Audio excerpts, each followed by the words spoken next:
Hello dear students, आपका स्वागत है और आप हैं मेरे यानी अनु के साथ। जैसा कि आप स्क्रीन पर देख पा रहे हैं, हमारा आज का टॉपिक रहेगा व्याख्या। मैं जानती हूँ ये शब्द सुनते ही आपके माइंड में बहुत सारे सवाल उठे होंगे, जैसे व्याख्या कैसे करते हैं या इसके कितने पार्ट्स होते हैं और क्या हर पार्ट के लिए अलग अलग नंबर दिए जाते हैं और उनमें एक्चुअली लिखना क्या होता है। क्या गद्य और पद्य की व्याख्या में कोई अंतर है और अगर हाँ तो वो क्या है। काश ऐसी कोई ट्रिक हो जिसके यूज़ से हम इजीली बहुत अच्छे मार्क्स पा सकें। सो डियर स्टूडेंट्स, सोचने का टाइम ख़त्म हुआ क्योंकि आपके सारे सवालों के जवाब आपको मिलने वाले हैं अभी इसी वीडियो में। तो आइए शुरू करते हैं। आप देख पा रहे हैं कि आपकी जो पुस्तक होती है अंतरा, उसमें आपकी व्याख्या दी गई होती है और वो दो पार्ट्स में होती है, गद्यांश और पद्यांश। यहाँ पर दोनों ही पार्ट्स को 6-6 अंक निर्धारित किए जाते हैं। आइए इन पे हम एक नज़र डालते हैं। गद्यांश के लिए अंकों का जो विभाजन किया जाता है वो इस तरह से है: संदर्भ के लिए 1 अंक, प्रसंग के लिए 1 अंक, व्याख्या के लिए 3 अंक और साहित्यिक विशेषताओं के लिए 1 अंक। तो ये हो गए हैं आपके 6 अंक गद्यांश के लिए। और बिल्कुल ऐसे ही आपके पद्यांश के लिए भी 1-1 अंक संदर्भ के लिए और प्रसंग के लिए, और 3 अंक की आपकी व्याख्या होगी। और काव्य सौंदर्य, जिसे कि आप भाव पक्ष और कला पक्ष 2 पार्ट्स में डिवाइड करके लिखते हैं, उसके लिए 1 अंक का निर्धारण किया गया है। तो ये तो हो गया आपका अंकों का विभाजन। अब हम बात करेंगे कि ये अंक प्राप्त कैसे किए जाएं। तो चलिए स्टूडेंट्स, सबसे पहले हम व्याख्या जो गद्य के लिए निर्धारित है उसके बारे में चर्चा करते हैं। यहाँ पर जैसा कि आपने देखा था कि संदर्भ होता है 1 नंबर का, तो इसके लिए मैंने आपके सुविधा के लिए यहाँ पर आपको 3 तरह से संदर्भ लिखने के तरीके बताए हैं। आप इनमें से किसी को भी फॉलो कर सकते हैं। या तो आप फर्स्ट वन यानी कि प्रस्तुत गद्यांश या पंक्तियाँ, यहाँ पर ये जो स्पेस मैंने दिया है बेटा, इसमें आप लेखक या लेखिका का नाम फिल करेंगे इस एरिया में।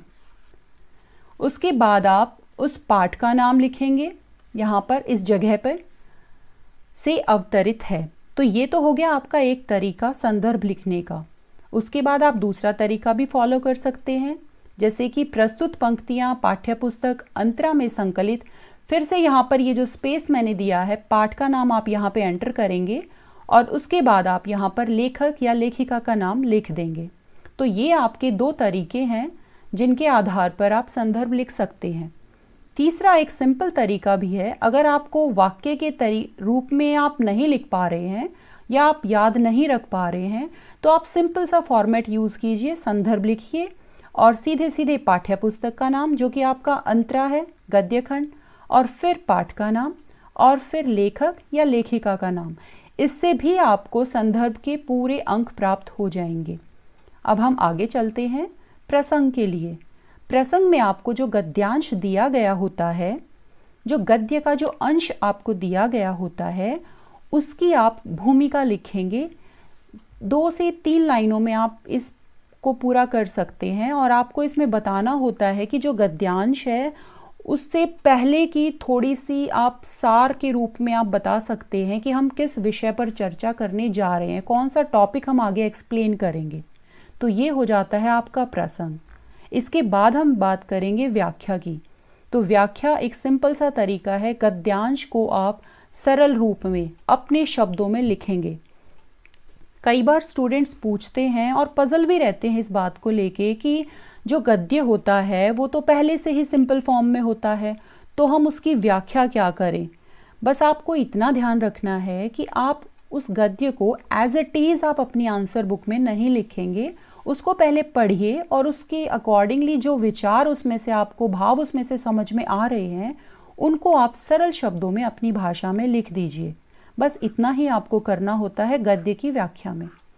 आगे हम बात करेंगे साहित्यिक विशेषताएं, जो कि मैंने बताया था गद्य का जो आखिरी चरण है वो है। कुछ पॉइंट्स ऐसे नोट डाउन करवा दिए हैं बेटा आपके लिए यहाँ पे, जिनको आप यूज़ करेंगे किसी भी गद्य की व्याख्या के लिए। तो यहाँ पर अगर आपको और कुछ नहीं मिल पा रहा है व्याख्या के लिए, साहित्यिक विशेषताओं में एंटर करने के लिए, तो आप इसमें से इसको पिक कर सकते हैं। ये बहुत ही सिंपल लाइंस हैं। भाषा सरल, सहज और बोधगम्य है। बोलचाल की प्रभावपूर्ण शैली का प्रयोग किया गया है। विषय अनुकूल भाषा, वर्णात्मक व चित्रात्मक शैली, मिश्रित शब्दावली। ये कुछ ऐसे पॉइंट्स हैं जिनको आप बिना सोचे समझे किसी भी गद्य की व्याख्या के लिए प्रयोग कर सकते हैं और इनको आप साहित्यिक विशेषताओं में शामिल कर सकते हैं। इसके अतिरिक्त भी अगर आपको भाव के बारे में आप लिख रहे हैं और आप समझ पा रहे हैं कि जो आपको गद्यांश दिया गया है उसके अंतर्गत कौन से भाव हैं, तो ये एक एक्स्ट्रा है, एडिशनल पॉइंट, आप इसको यूज़ कर सकते हैं और आप उसमें बता सकते हैं कि इस गद्य में क्या दर्शाया गया है या किन बातों पर प्रकाश डाला गया है या फिर ये गद्य किसके बारे में बात हो रही है। तो ये हो गए आपके साहित्यिक विशेषताएं। अब हम बात करेंगे पद्य की व्याख्या।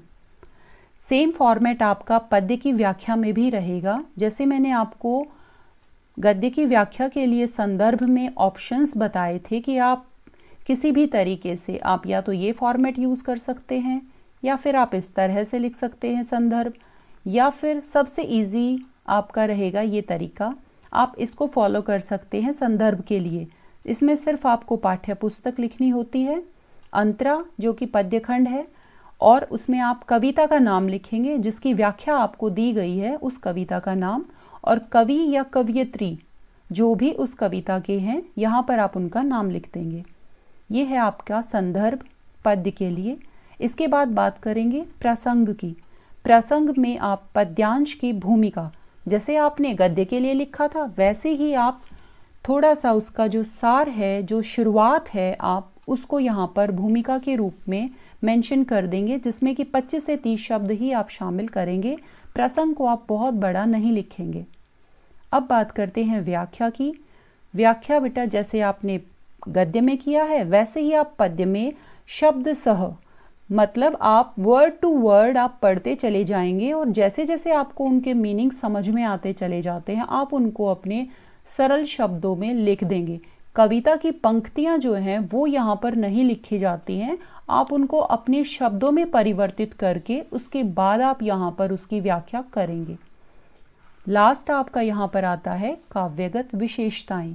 इसको 2 पार्ट्स में डिवाइड कर सकते हैं, भाव पक्ष और कला पक्ष। भाव पक्ष में आप काव्यांश के लिए जो आपको भाव या सार है उसको आप 1 से 2 लाइनें बस इतना ही लिख सकते हैं, जिससे आपको अंदाज़ा हो जाएगा कि हाँ इसमें किन भावनाओं का, किन विचारों का जिक्र किया गया है। उसके बाद बात करते हैं हम कला पक्ष की। तो कला पक्ष के लिए भी मैंने आपके लिए कुछ पंक्तियाँ लिखी हैं जिनको आप किसी भी पद्य की व्याख्या करते समय प्रयोग कर सकते हैं, जो कि हैं भाषा सरल, सरस, प्रभावपूर्ण है। उसके बाद है भाषा में लयबद्धता, संगीतात्मकता व गेयता का गुण विद्यमान है। भावात्मकता, चित्रात्मकता, शब्द चयन, विषयानुकूल। ये कुछ ऐसे पॉइंट्स हैं, आप इनको रैंडमली किसी भी पद्य की व्याख्या की काव्यगत विशेषताओं में शामिल कर सकते हैं। इसके अतिरिक्त अगर आप वहाँ पर अलंकार ढूंढ पा रहे हैं तो बहुत अच्छी बात है, और रस उसमें कौन सा प्रयोग किया गया है और वहाँ पर छंद कौन सा है, अगर आप इनको ढूंढ पाते हैं तो आप ज़रूर उनको वहाँ पर मेंशन कीजिए। तो ये थे आपकी काव्यगत विशेषता। आई होप वीडियो की स्टार्टिंग में इस टॉपिक को लेकर आपके जितने भी डाउट्स थे उन सभी के जवाब आपको मिल गए होंगे। All the best dear students.